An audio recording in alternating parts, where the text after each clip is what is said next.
തിരുവോണത്തിൻ്റെ അന്ന് ഒരു 5-5:30 മണിയാവും. അപ്പോൾ എൻ്റെ വീട്ടിലെ ഓണത്തിൻ്റെ സദ്യയുടെ പങ്ക് പായസത്തിൻ്റെ കുറച്ച് ഓണത്തിന് എല്ലാ വീട്ടിലും നമ്മൾ മറ്റ് വീടുകളിലൊക്കെ നമ്മൾ പായസം കൊടുക്കും. അതിൻ്റെ ഭാഗമായിട്ട് കുറച്ച് പങ്ക് കണ്ട് തൊട്ട് അടുത്ത വീട്ടിലോട്ട് നമ്മൾ കൊടുത്തിട്ട് ഇങ്ങോട്ട് തിരിയുമ്പോഴാണ് കിഴക്കുന്ന അമിത വേഗതയിലൊരു കാറ് വരുന്നു. അപ്പോൾ കാറിനെ ചേസ് ചെയ്തൊരു 4-5 ബൈക്കുകളും ഇങ്ങനെ പുറകെ വരുന്നുണ്ട്. അപ്പോൾ അങ്ങനെ വന്ന് എൻ്റെ വീടിൻ്റെ അതൊക്കെ വന്ന് വണ്ടി അങ്ങ് സഡനായിട്ട് നിർത്തുവാണ്. സഡൻ നിർത്തുകയും അതോടൊപ്പം തന്നെ ബൈക്ക് വന്നൊരു 4 വശം വന്ന് വളഞ്ഞ് ഈ വണ്ടിയിൽ ഇറക്കി ഓടിച്ചാളിനെ അവിടെ നിന്ന് പിടിച്ചിറക്കി കാര്യങ്ങൾ ചോദ്യം ചെയ്യുന്ന സമയത്ത് കാര്യങ്ങൾ അങ്ങോട്ട് ചോദിച്ച് അപ്പോൾ അയാൾ പരസ്പര വിരുദ്ധമായി കാര്യങ്ങൾ പറയുകയൊക്കെ ചെയ്യുന്നതുകൊണ്ടായിരിക്കും അവർ അങ്ങോട്ടും ഇങ്ങോട്ടും ചെറിയ രീതിയിൽ സംസാരിക്കുന്ന കാര്യങ്ങളൊക്കെ ചെയ്യുന്നുണ്ട്, അടിക്കുന്നുണ്ട് ആ രീതിയിൽ. അപ്പോൾ അടിക്കുന്നവരൊക്കെ ഇയാൾ തിരിച്ച് പ്രകോപനമില്ലാത്ത രീതിയിൽ അവരുടെ പേരെടുത്ത് പറഞ്ഞ് അങ്ങോട്ട് സംസാരിക്കുക. നീ എന്തിനാണ് എന്നെ അടിക്കുന്നത്, ഞാനൊന്നും ചെയ്തില്ലല്ലോ, കുറ്റവും ചെയ്തില്ലല്ലോ എന്നൊക്കെ പറഞ്ഞ് അങ്ങോട്ടും ഇങ്ങോട്ടും ആരെല്ലാം അടിക്കുന്നുണ്ട് അവിടെയൊക്കെ പേരെടുത്ത് പറഞ്ഞ് സംസാരിക്കുക. അപ്പോൾ അടിയെന്ന് പറഞ്ഞാൽ വലിയ ക്രൂരമായ മർദ്ദനമല്ല, എന്തോ അവർ കുരുത്തക്കേട് കാണിച്ച് വന്നെന്നുള്ള രീതിയിലാണ് ഞങ്ങൾ കാണികളായ എനിക്ക് തോന്നിയതും. എൻ്റെ തൊട്ടടുത്തൊക്കെ വീട്ടിൽ ഹാരിസ് എന്ന് പറഞ്ഞ കക്ഷി ഞങ്ങളിത് കണ്ടുകൊണ്ട് നിൽക്കുക. അപ്പോൾ എന്താണ് ഇത്, ഈ അടിക്കേണ്ട കാര്യം എന്താണോ, അതിൻ്റെ സീരിയസ് എന്താണെന്നോ ഈ അടി കൊള്ളുന്ന ആളും പറയുന്നില്ല, ഈ അടി കൊടുക്കുന്നവരും എന്താണെന്ന് പറയുന്നില്ല. അപ്പോൾ അതിൻ്റെ തൊട്ട് പറയാം ജസ്റ്റ് ഒരു സെക്കൻഡ് ആരെ പറയാൻ തന്നെ ഇദ്ദേഹം തന്നെ ഈ വണ്ടി ഓടിച്ചാൽ തന്നെ പുറകിലിരുന്നൊരു സ്ത്രീയെയും അവിടുന്ന് വലിച്ച് പുറത്തോട്ടിറങ്ങി. ഡോറ് തുറന്നപ്പോൾ അവർ പുറത്തോട്ടിറങ്ങി. അപ്പോൾ ഇത് നമുക്ക് കൈകാര്യം ചെയ്യേണ്ട ഒരു വിഷയമെല്ലാം തോന്നി. അതുകൊണ്ട് ഞങ്ങൾ കാണികളായ അയൽക്കാരായ ഞങ്ങളൊന്നും ഇതിനകത്ത് ഇടപെട്ടില്ല. അപ്പോൾ അത് കേട്ട് ഞാനത് അപ്പോൾ തൊട്ടടുത്ത ഹാരിസ് എന്ന് പറയുന്ന കക്ഷി പറഞ്ഞ അതിലത്തെ വീട്ടിലെ സാറേ പോലീസിൽ ഫോൺ ചെയ്യാൻ പറഞ്ഞു. അപ്പോൾ ഞാൻ ഫോൺ ചെയ്തപ്പോൾ പോലീസിൻ്റെ കോൾ നമുക്ക് പോയില്ല. ഞാൻ ഈ വീട്ടിൽ വന്നിട്ട് ഫോൺ എടുത്തിട്ട് എൻ്റെ വീടിൻ്റെ മേളിലെ ലാബിൽ വാട്ടർ ടെസ്റ്റിംഗ് ലാബ് മുകളിലായിരുന്നു. അതിൻ്റെ ഷട്ടറൊന്നും ഇട്ടില്ല. ഞാൻ ഷട്ടർ ഇട്ട് അവിടെ നിന്നപ്പോൾ ഈ സീൻ ഞാൻ മൊബൈലിനകത്ത് പകർത്തിക്കൊണ്ടിരിക്കുമ്പോഴാണ് ഈ അടി കൊണ്ട കക്ഷി പതുക്കെ വന്ന് നമ്മുടെ വീട്ടിലോട്ട് വന്ന് കയറുകയാണ്.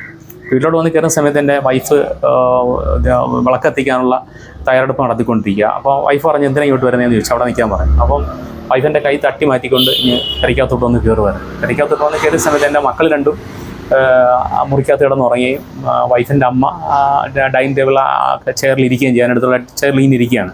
അപ്പം അമ്മ ഇങ്ങനെ തട്ടി മാറ്റിക്കൊണ്ടും ഇവനെ മോന്മാർ കിടന്ന റൂമിലോട്ട് വന്നൊരു അട്ടഹസിച്ച് ഒരു ബഹളം ഉണ്ടാക്കിയപ്പം മോന്മാർ പേടിച്ച് ഞെട്ടി ഉണന്ന് അപ്പോൾ ഇയാൾ പുറത്ത് അടുക്കള റൂമിലോട്ട് വന്ന് ചാടി.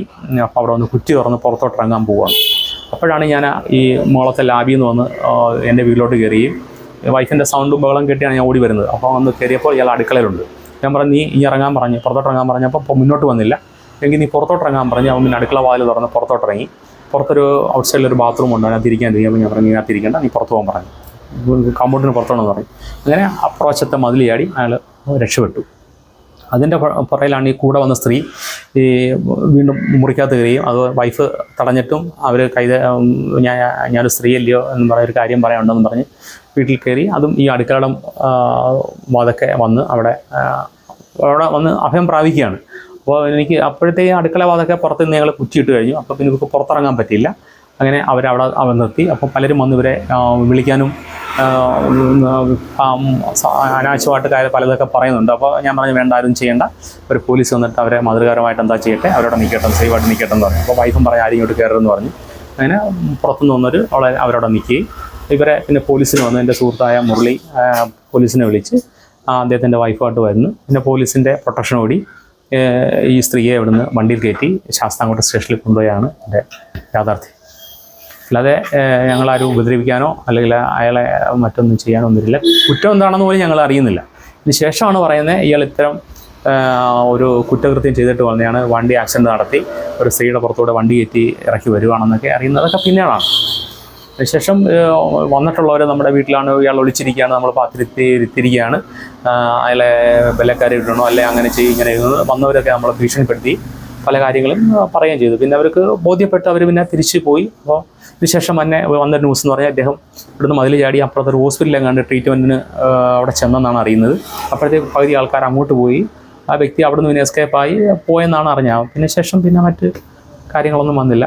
എന്തായാലും നമുക്ക് തിരുവോണമായിട്ടൊരു വല്ലാത്തൊരു മാനസികാവസ്ഥയും ഒരു മാനസിക സംഘർഷമായിരുന്നു അന്നത്തെ ദിവസം. ഒന്ന് ഉറങ്ങാൻ പോലും കഴിഞ്ഞില്ല.